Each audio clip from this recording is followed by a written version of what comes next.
This video was recorded in the Broadway Lafayette subway station in Manhattan last May 1st at 2:24 p.m. The woman filming, Yvette Rosario, has just witnessed a struggle in her subway car.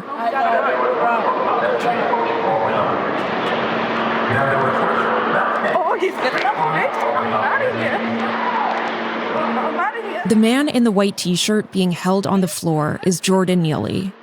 He is 30 years old, homeless, and diagnosed with schizophrenia. He boarded the train at the previous stop. Witnesses say Neely entered the car and immediately began threatening passengers, saying he was, quote, ready to die and would kill a motherfucker. Daniel Penny, a 24-year-old student and former Marine from Long Island, took Neely to the ground and put him in a chokehold. He's the blonde guy there, restraining Neely. These 6 minutes will change everything for both men. Neely will be rushed to the hospital and declared dead. Penny will go to a police precinct where his statement will kick off a legal case that's ongoing right now in Manhattan. It's one that could land him in prison for 15 years. This case divided America almost immediately. On one side, those who say Penny is a racially motivated murderer, a vigilante who thought he could put his hands on a poor black man because he was poor and black. On the other, those who believe Penny is a hero who protected his fellow riders in the face of soaring violent crime and inaction from government and police. Over the past month, I've spent day after day in a Manhattan courtroom covering the trial of Daniel Penny. I've read hundreds of pages of Jordan Neely's medical records and seen images of his autopsy. I've seen Penny's mother hold back tears on the stand as she vouched for her son's kindness. I've heard from witnesses, police, and the medical examiner. But as the trial comes to a close, basic questions still remain about exactly what happened on that subway train. It all comes back to these 6 minutes when Penny and Neely struggled on the floor of a subway car. Prosecutors say Neely's last voluntary movement was at this moment, 2:28 p.m. 51 seconds later, Penny let go of him. The medical examiner says Neely died a short time later from a chokehold, compression of his neck. What you're about to see is body cam footage from police arriving at the scene. New York City 911, you need police, fire, or medical? New York City 911, you need police, fire, medical. New York City 911, you need police, fire, medical. Hi, we need an ambulance and cops. We just need a cop at Broadway, that's here street. Someone's attacking here at the train. This is inside the train station? Yes. Okay, Broadway, Lafayette, uptown, downtown platform. Uptown. Okay, and this is the F, right? Yeah. Male or female being attacked?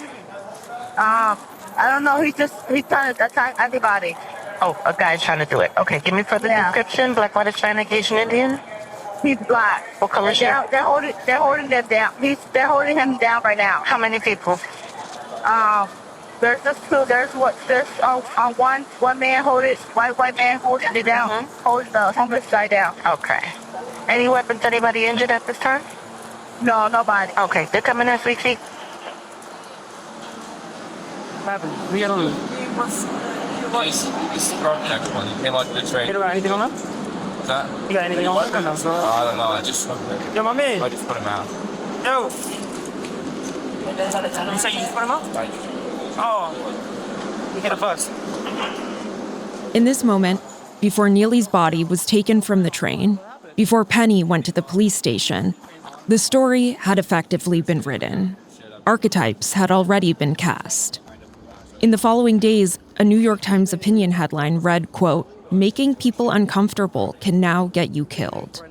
On MSNBC, Joy Reid said, "The one person who was in danger obviously was Jordan Neely." Representative Alexandria Ocasio-Cortez claimed, long before Penny was even arrested, that Neely had been, quote, "murdered." Representative Jamal Bowman went even further, calling Neely's death an execution. But then there is the body camera footage, the relief that witnesses, fellow passengers, told police they felt when Penny took charge. You want to know what happened? Yeah, I can tell you what happened. Yeah, what happened? He was there, right? I was in before him. Then he came in, like, he put, like, his hand so he could come in, right? Okay. I guess he was pissed or something, but I looked at him, right? And then he started taking off his sweater, dummy hard, and then he threw it. And then he told, like, everyone that he had, like, a rough day and that he don't care what happens today. He don't care about going to jail, but that someone's dying today. Bro, move it. He can come to me.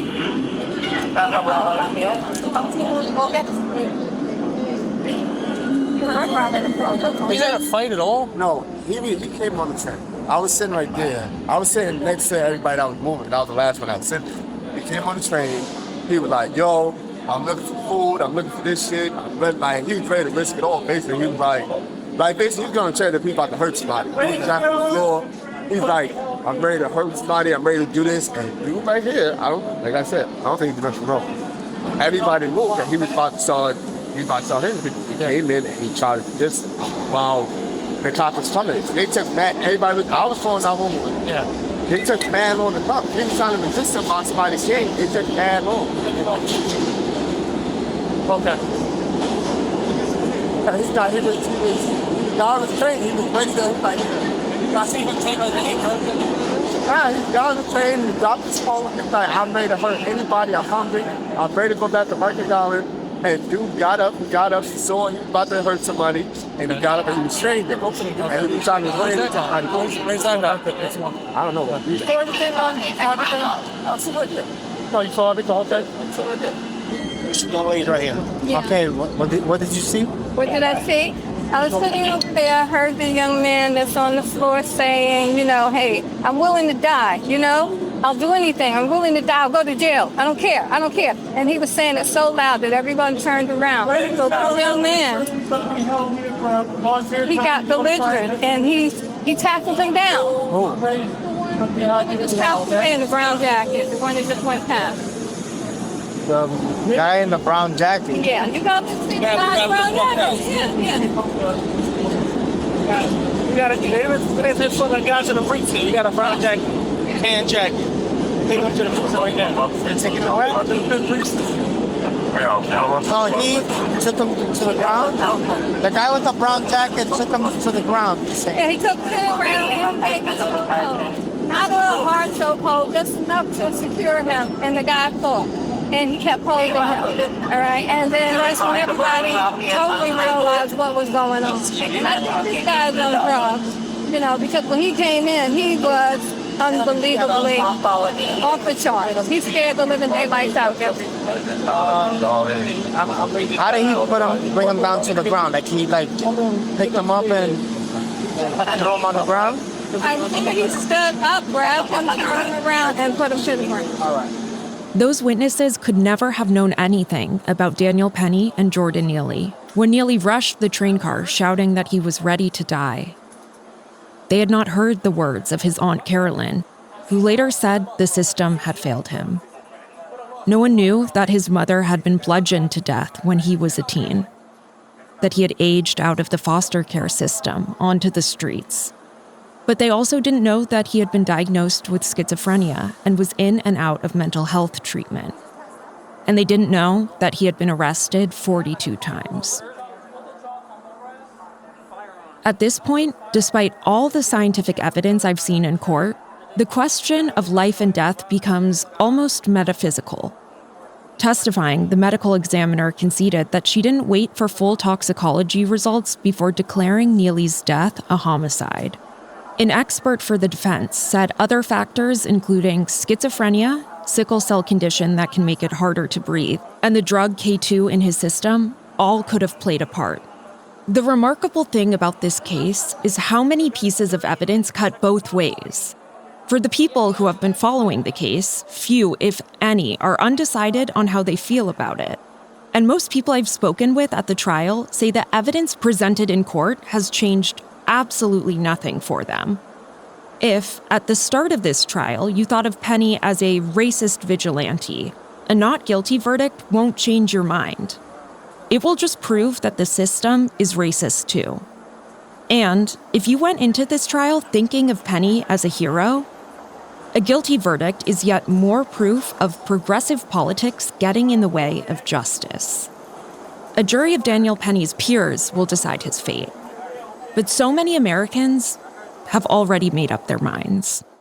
This was a lynching. This was a terrifying situation. The one person who was in danger, obviously, was Jordan Neely. Jordan Neely committing crimes willy-nilly. 42 arrests. He deserved to live. To step in as a good Samaritan and protect people. Hey, OC, what do you think about Governor DeSantis calling Penny a good Samaritan? I think he should read a Bible. Daniel Penny is a hero. It is unfortunate what happened, but thank God he was there.